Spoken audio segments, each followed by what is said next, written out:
My mission is simple, to make you money. I'm here to level the playing field for all investors. There's always a bull market somewhere, and I promise to help you find it. Mad Money starts now. Hey, I'm Cramer. Welcome to Mad Money. Welcome to Cramerica. Other people want to make friends? I'm just trying to make you some money. My job is not just to entertain, but to educate and teach you, so call me at 1-800-743-CBC or tweet. Tweet me at Jim Cramer. This was a stupendous, glorious day for the stock market. Oh, no, not because the Dow gained 154 points while the S&P jumped 0.42% and the Nasdaq advanced a paltry 0.11%. No, not because Vlad Tenev rang the opening bell for Robinhood, the disruptive digital brokerage with 22 million mostly younger clients. Not because Facebook or PayPal got clubbed despite great earnings. No. It was a fabulous, great day. Because, see, I bumped into Dave Gitlin, the CEO of Carrier Global, with his charming daughter, college student at the University of Wisconsin, Madison. They were calmly waiting for me to finish filming Squawk on the Street, my morning show, to say hi, right outside the robe. They said, "Hi, Jim." And you know what? I couldn't have been more thrilled. Why? Because unlike the much-hyped Robinhood deal, of course, I am chatting with CEO Vlad Tenev in just a bit, so you do not want to miss that. But it wasn't because of the Robinhood deal that I was excited about. That quickly broke down, despite the attendant excitement. No, it was Gitlin and the stock of Carrier Global, because it's been a huge winner, because it's made you a ton of money since it came public in April of 2020. Get this. Here's a stock.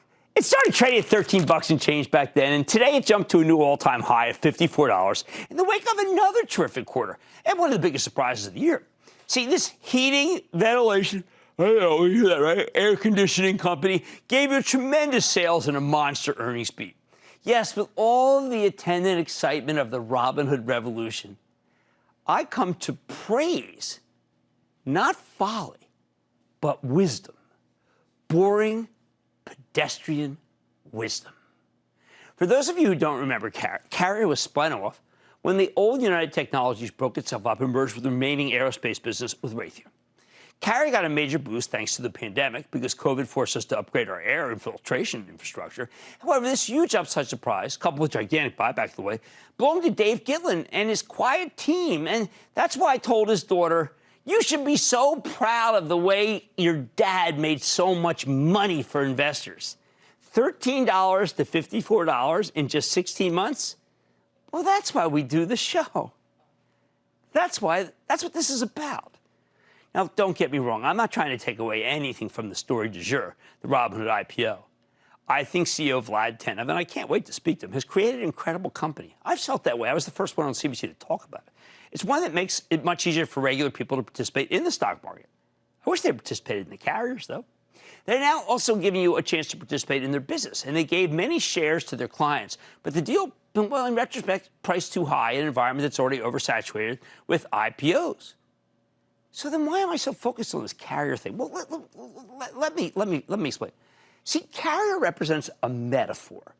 It's a fable about how sometimes you need to bet on the humdrum, the tortoise, if you please, because heating, ventilation, and air conditioning is one of the most boring businesses on earth. So this was a great reminder that you can still make a lot of money by being boring.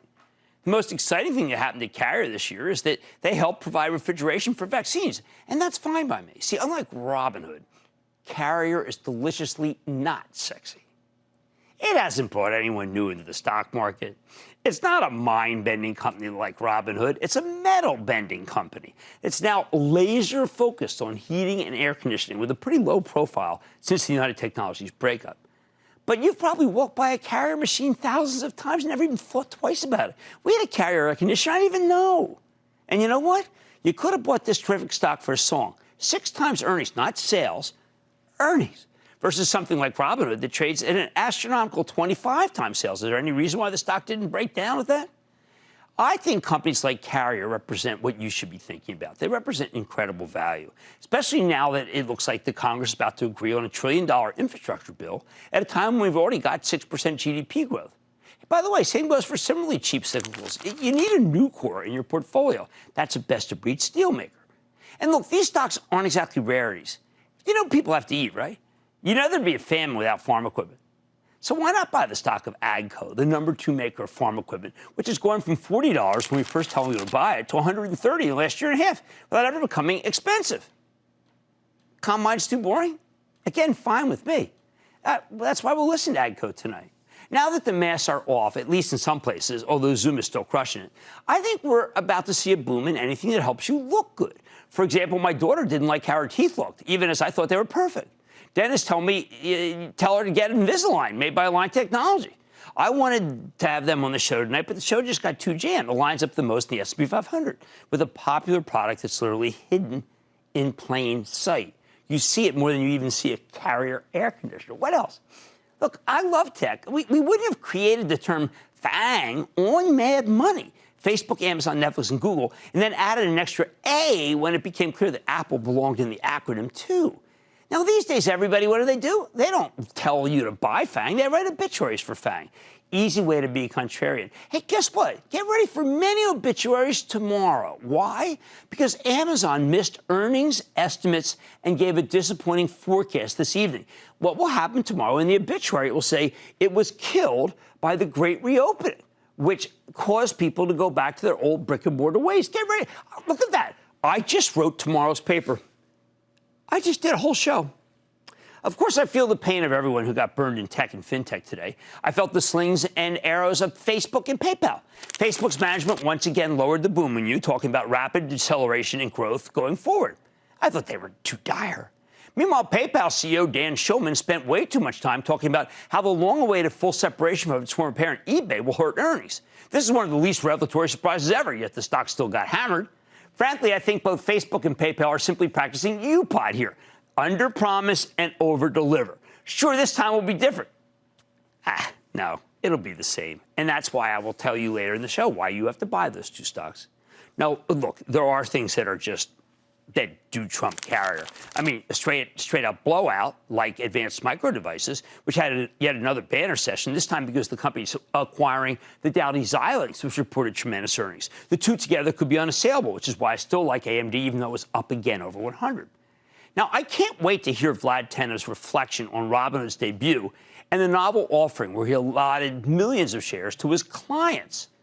But at the end of the day, I'd rather own a stock like Carrier that gave you a chance to buy much lower and then delivered a series of great numbers and went higher despite never being expensive and always being well run, in praise of wisdom, not folly.